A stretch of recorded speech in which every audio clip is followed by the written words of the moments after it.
Halo teman-teman penghayat diksi, selamat datang kembali di channel saya Penghayat Diksi. Beberapa hari kemarin saya upload video mengenai menguak sebuah fenomena bagaimana beberapa oknum dari agama tertentu memakai simbol-simbol agama untuk memvalidasi kesalehan di ruang publik, dan itu cukup memberikan ruang untuk teman-teman netizen untuk memberi komentar. Salah satu komentarnya adalah ini ya.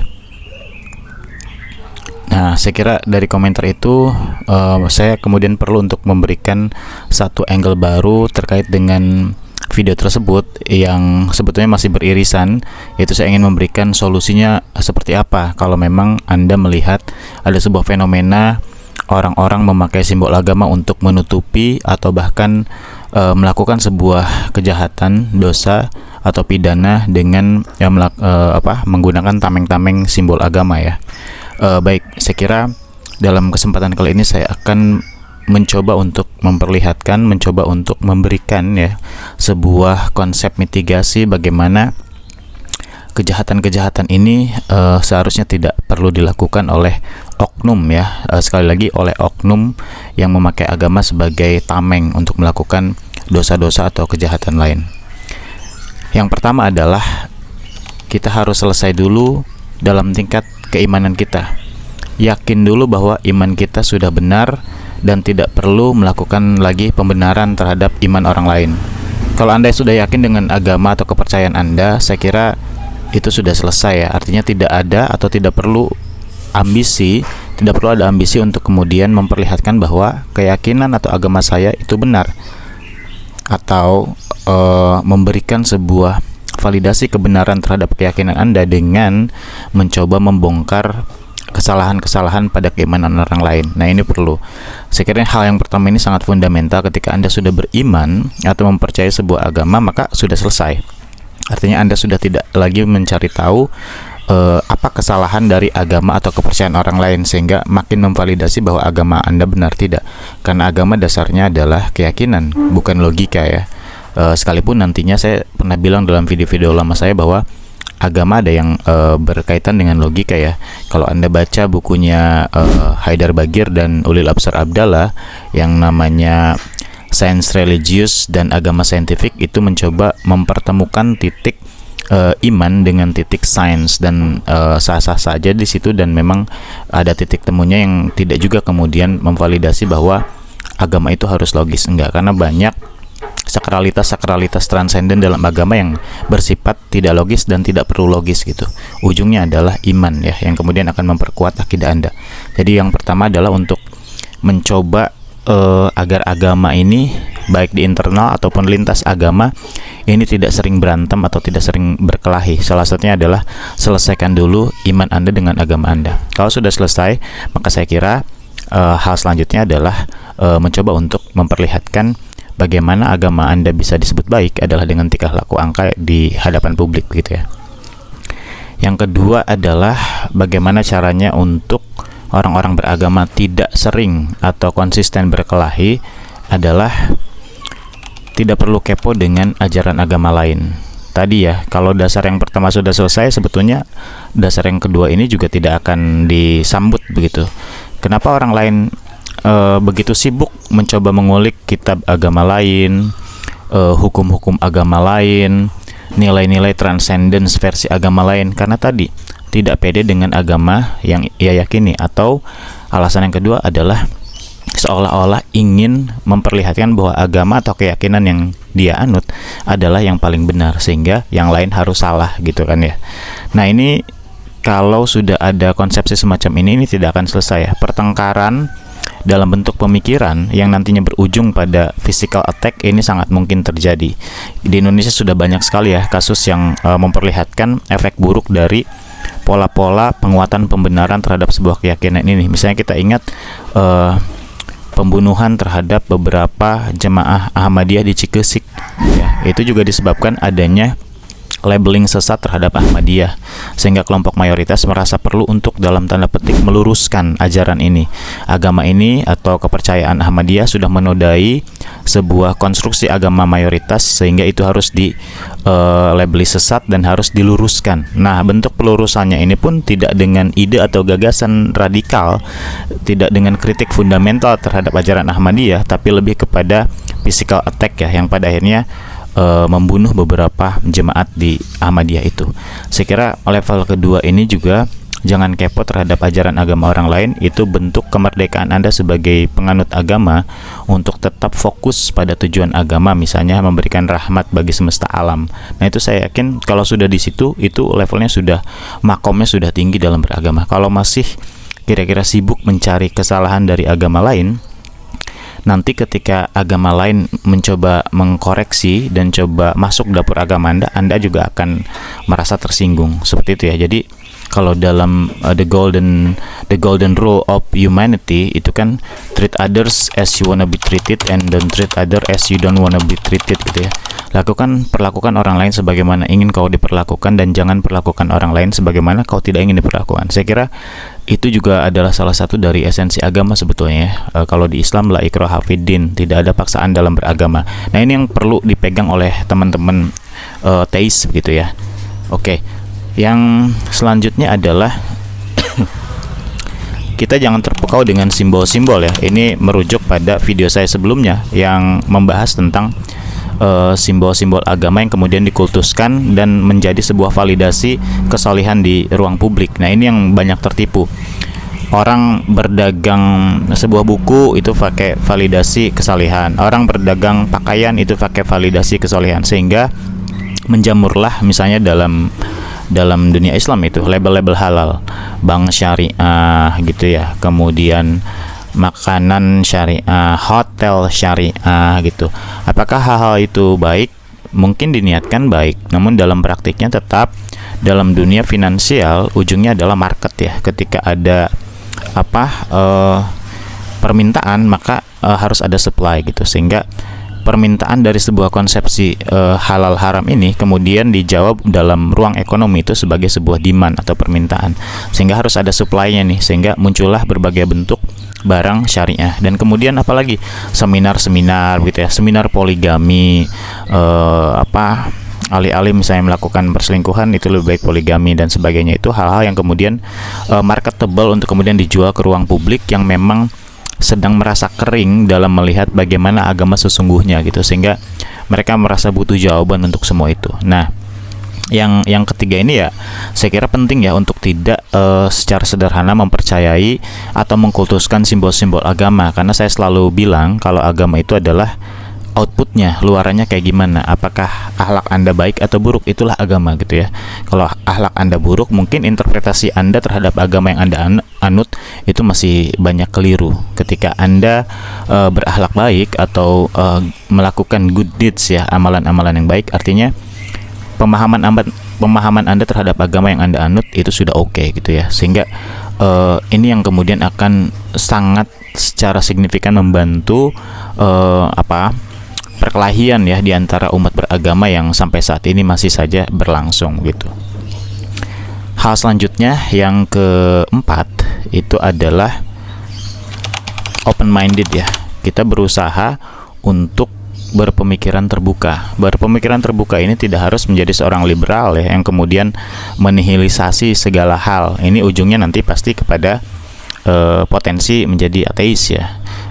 Menjadi ateis itu karena memang permisivitas yang terlalu tinggi, yang kemudian mempertanyakan banyak hal gitu ya, untuk kemudian pada akhirnya akan menemukan banyak kekecewaan dalam ruang-ruang keyakinan. Itu sebabnya kalau agama terus dihajar dengan sebuah logika, maka tidak akan ketemu. Ujungnya pasti adalah sebuah paradoksal gitu, yang membuat keimanan Anda goyah di usia Anda yang mungkin sudah lebih dari 1/4 abad. Itu yang kemudian nanti akan memberikan kebimbangan luar biasa dalam hidup Anda. Bagi saya, teman-teman beragama cukup yakin saja dan jalani agama yang sudah Anda anut, sudah Anda pahami itu dengan kebijaksanaan, sehingga model-model 4 poin ini juga kemudian akan terminimalisir begitu ya. Yang terakhir dan pamungkas, saya kira ini sangat penting dan sangat krusial, bahwa standpoint saya adalah bagaimana Anda bisa memiliki sebuah seni untuk just letting go, just let it be gitu ya. Bagaimana kalau Anda pernah baca bukunya Mark Manson ya, di The Subtle Art of Not Giving a Fuck, sebuah seni untuk bersikap bodoh amat. Ini buku motivasi yang sangat baik karena di sini menjelaskan bagaimana manusia harus cuek dengan berbagai macam hal yang kira-kira tidak bermanfaat untuk dirinya gitu ya. Bagaimana manusia bisa fokus untuk melakukan hal-hal baik yang bermanfaat bagi banyak orang lain tanpa harus mengikuti drive dari society gitu, atau Anda tidak disetir oleh validasi orang lain gitu ya. Jadi Anda cukup yakin apa yang Anda lakukan adalah baik, just go ahead gitu. Jangan kemudian Anda gampang berubah karena ada sebuah validasi, ada asumsi, ada spekulasi dari orang lain, kemudian Anda berubah dengan itu. Kalau berubahnya ke arah yang lebih baik itu bagus, namun kalau berubahnya ke arah yang lebih eksklusif, kemudian tidak open minded, saya kira ini akan bermasalah untuk hidup Anda gitu ya. Jadi the art of letting ini seni untuk membiarkan ya, seni untuk membiarkan sebuah realitas terjadi itu, yaitu harus saya kira menjadi sisi pamungkas. Kalau dalam dunia Islam itu kan gini ya, level sufi itu kenapa mereka ada kecenderungan hidup lebih tenang dan bijak, karena mereka semua pengalaman spiritualnya bertemu dengan malaikat, naik ke langit ke berapa tertentu, berkomunikasi dengan Tuhan, itu mereka cukup mengalami dan tidak ada keharusan untuk menceritakan itu kepada orang lain. Mereka cukup menikmati itu, karena kalaupun mau menceritakan mungkin akan dianggap orang gila oleh orang-orang yang tidak mengalami pengalaman spiritual macam itu. Namun beda halnya dengan Rasul, kan Rasul itu setelah diberi wewenang, sudah diberi sebuah gelar kerasulan, maka dia ada kewajiban untuk menyampaikan itu, kan gitu. Bedanya sufi dengan Rasul kan di situ ya. Rasul mengalami sebuah pewahyuan, mengalami sebuah pengalaman spiritual yang sangat tinggi, kemudian dia wajib menyampaikan itu. Masalahnya mungkin nanti penyampaiannya ini ditafsir berbeda-beda oleh banyak orang. Tapi kalau sufi, mereka tidak ada kewajiban menyampaikan itu, sehingga mereka menikmati spiritualitas dirinya yang kemudian tercermin kepada orang lain gitu, tanpa harus menceritakan, tapi dirinya sudah selesai dengan keyakinan dan keimanannya itu gitu, sehingga perilaku dan tingkah lakunya itu relatif berdampak baik kepada semua orang. Kalaupun ada sufi-sufi yang nyeleneh dalam tanda petik, itu adalah sufi-sufi yang belum dipahami oleh kebanyakan orang awam sehingga terlihat nyeleneh, kan gitu. Saya kira poin yang kelima ini menjadi poin pamungkas bagi saya, bagaimana the art of letting ini menjadi basis utama yang nantinya akan memperkuat kemanusiaan kita, bahwa untuk bisa benar menjalani sebuah agama itu tidak perlu melakukan pembenaran terhadap agama lain ya. Ini juga nanti akan berhubungan dengan membership ya, religion membership. Nah ini juga yang keenam deh, saya bilang religion membership. Kenapa orang beragama itu merasa penting untuk mendapatkan banyak pengikut? Kenapa orang beragama tidak berpemikiran bahwa value-nya aja yang diikuti oleh banyak orang, bukan sebuah agamanya gitu. Ketika suatu agama mengajarkan untuk tidak melakukan korupsi, maka orang lain tidak perlu masuk agama itu untuk tidak melakukan korupsi, kan gitu. Hanya cukup bagaimana orang lain tidak melakukan korupsi, artinya dia sudah menjalankan nilai-nilai dari agama yang diyakini itu. Bagi saya itu sudah cukup. Sehingga memang religion membership ini kadang bermasalah, karena nanti akan ada misalnya, kalau kita tidak melakukan debat agama, tidak ada pembelaan terhadap agama kita, nanti member kita pada keluar. Nah itu semacam, bagi saya naif sekali ya, bahwa agama ini harus diikuti oleh banyak orang. Ngapain banyak tapi nggak berkualitas gitu ya. Saya ingat kata-kata dalam Islam itu, Islam datang dari yang terasing dan akan kembali terasing. Maka beruntunglah mereka yang terasing ini, karena kelompok kecil dari orang-orang terasing ini adalah mereka yang akan membereskan berbagai macam hal, berbagai macam masalah dalam kehidupan, kan gitu ya. Jadi sedikit tapi berkualitas itu jauh lebih baik dibanding banyakan tapi kosong gitu ya. Nah teman-teman, saya kira ini adalah poin-poin yang akan membantu kita sebagai orang beragama untuk meminimalisir berbagai macam potensi konflik beragama ya. Mulai dari yang tadinya debat, kemudian terdoktrinasi, kemudian ada upaya untuk melakukan pembenaran. Apologet ini kan rajin bongkar dapur agama lain dalam rangka melakukan pembenaran terhadap agamanya. Jika itu terus dilakukan, artinya ketidakpercayaan diri para penganut agama ini ya terus berlanjut, artinya imannya belum selesai, masih harus ada pengakuan dari orang lain sampai orang lain itu masuk ke dalam agama itu, barulah mungkin sah gitu. Padahal dalam satu agama sendiri nanti faksinya beda-beda, pemikirannya, interpretasinya itu beda-beda semua. Bagi saya begini, Allah atau Tuhan saja menghendaki semua perbedaan ini gitu ya. Tapi kan tugas kita tidak untuk menyamakan banyak hal, tidak untuk menghomogenisasi segala hal. Toh fitrah kita dalam hidup adalah berbeda kan gitu. Tapi apa yang Tuhan perintahkan? Yang Tuhan perintahkan adalah setiap perbedaan ini kamu memiliki ruang-ruang untuk kemudian berlomba-lomba dalam kebaikan. Kalau dalam Islam, walikulli wijhatun huwa muwaliha fastabiqul khairat ya. Berlomba-lombalah dalam kebaikan, bukan berlomba-lomba dalam menambah jemaah, bukan berlomba-lomba dalam memperbanyak pengikut agama, bukan. Jadi saya kira itu teman-teman, mudah-mudahan ini menjadi kabar baik untuk salah satu komentator di video saya sebelumnya ya. Kalau Anda bicara masalah banyaknya kerusakan oknum yang melakukan penghinaan terhadap agamanya sendiri dengan melakukan kejahatan, solusinya apa ya? Ini solusinya mungkin ini terdengar sederhana, tapi saya kira akan ada effort yang kuat kalau teman-teman ingin melakukan ini semua, karena yang harus teman-teman hadapi adalah orang lain gitu ya. Bagaimana Anda bisa tetap berkomitmen bahwa kebenaran yang Anda bawa itu sudah oke, kemudian Anda tidak perlu lagi mencari pembenaran untuk melihat kebenaran itu benar, kan gitu ya. Jadi the art of letting ini menjadi pamungkas bagi saya. Makanya kan Islam juga mengatakan untukmu agamamu dan untukku agamaku, itu sebuah the art of letting. Biarin orang lain pada akhirnya tidak ikut, nggak apa-apa gitu. Tapi kalau misalnya ditanya kenapa kita harus meyakini, silahkan sampaikan alasannya, tapi tidak juga dengan mempersalahkan agama atau keyakinan orang lain itu. Jadi seni tertinggi dari sebuah kedamaian adalah bagi saya the art of letting ya.